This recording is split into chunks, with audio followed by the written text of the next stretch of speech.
মরিচের দাম কিছুদিন আগেও আকাশচুম্বী ছিল, একদম 400 টাকা কেজি। আর সেই মরিচ এই মাস কয়েক পরেই এখন মাত্র 40 টাকা কেজি। আর এখন বাজারে অনেক মরিচ পাওয়া যায়। আর কিছুদিন পরেই শুরু হয়ে যাবে রোজা, তো আমাদের দেশের বাজার ব্যবস্থার কোনো লাগাম নাই। হয়তো কিছুদিন পরে আবার মরিচের দাম বেড়ে যাবে। তাই যখনই রোদ উঠবে সাথে সাথে আপনারা মরিচ সংরক্ষণ করতে পারেন। এই যে এখানে আমি 2 কেজি মরিচ বোটা ফেলে নিয়েছি। এই বোটাগুলো আমি ফেলে দিব না, এগুলো সার হিসাবে গাছের গোড়ায় আমি ব্যবহার করব। আর মরিচগুলো আমি এই যে 2 ভাগ করে সব চিড়ে নিয়েছি, আর ছাদে আমি এগুলো রোদে শুকিয়ে নিব।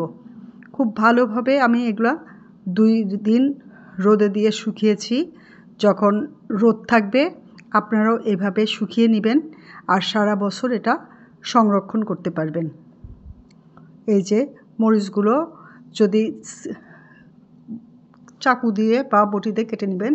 এই যে আমার মরিচগুলো একদম 2 বার রোদে দিয়ে ঝরঝরা একদম মশমশা শুকিয়ে গেছে। এই মরিচগুলো এখন আমি সারা বছর সংরক্ষণ করে রাখবো। সারা বছরই এটা আমি খেতে পারবো। এই যে এইভাবে প্লাস্টিকের ব্যাগে আমি খুব ভালোভাবে রাখতে হবে। এটা আমি প্লাস্টিকের ব্যাগে রেখেছি। এটার মধ্যে বাতাস ঢুকলে জিনিসটা নষ্ট হয়ে যাবে, মানে নেতিয়ে যাবে বা ফাঙ্গাস পড়তে পারে যদি ভালো করে রোদ না হয়। আর যদি ভালো করে রোদে শুকিয়ে নেওয়া হয় বা মাঝে মাঝে একটু রোদে দেওয়া হয়, তাহলে আবার আগের মতোই মসমসে হয়ে যাবে। আর এটা ওই পরিমাণ মতো তরকারিতে ইউজ করা যাবে। আর তরকারিতে ইউজ করলে এটার স্বাদ এবং গন্ধ একই থাকবে। তরকারির ভিতরে দিলে এটা তাজা মরিচের মতোই দেখা যাবে। এইভাবে আপনারা সারা বছর সংরক্ষণ করতে পারেন। আবার আরেকটা পদ্ধতিতে আমি এটা সংরক্ষণ করি। এই যে কিছুটা মরিচ আমি ব্লেন্ডারের একটা জাগে নিয়েছি। এই মরিচগুলো আমি একদম মিহি করে ব্লেন্ড করে নিব। এই গুঁড়া মরিচটাও আপনার শুকনা মরিচের গুঁড়ার মতো যে কোনো তরকারিতে ইউজ করতে পারবেন। তবে ভাজি ভুজিতে দিলে ভাজির বা তরকারির কালারটা সবুজ কালার হবে। আর লাল মরিচের গুঁড়া দিলে যেরকম লাল হয় এটা হবে সবুজ কালারই থাকবে। তো এইভাবে আপনারা খুব শীঘ্রই মরিচের দাম কম থাকতে থাকতেই রোদ ওঠার সাথে সাথে এটা সংরক্ষণ করে নিন। আর সারা বছর জুড়ে কাঁচামরিচের ফ্লেভার সহ কাঁচামরিচটা ইউজ করেন। সবাই ভালো থাকবেন। আর এটা আমার নতুন চ্যানেল, ব্লগ চ্যানেল।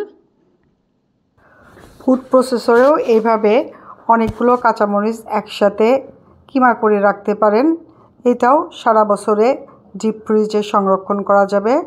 এটা ছোট ছোট বাটির মধ্যে অথবা ছোট জিপলক ব্যাগ অথবা যে কোনো পলি ব্যাগের মধ্যে করেও এটা রেখে দেওয়া যাবে। আর ফ্রোজেন করে রাখলে সারা বছর এটা ভালোই থাকবে। যখন তরকারিতে দেওয়ার প্রয়োজন হবে জাস্ট বের করে কিছুক্ষণ রাখলেই একটু নরমাল হলেই তরকারিতে ইউজ করা যাবে। এক্ষেত্রেও তরকারির ভিতরে স্বাদ এবং ঘ্রাণ একই থাকবে। তো এইভাবে ফুড প্রসেসরের মাধ্যমেও খুব সহজে কাঁচামরিচগুলো কিমা করতে পারবেন।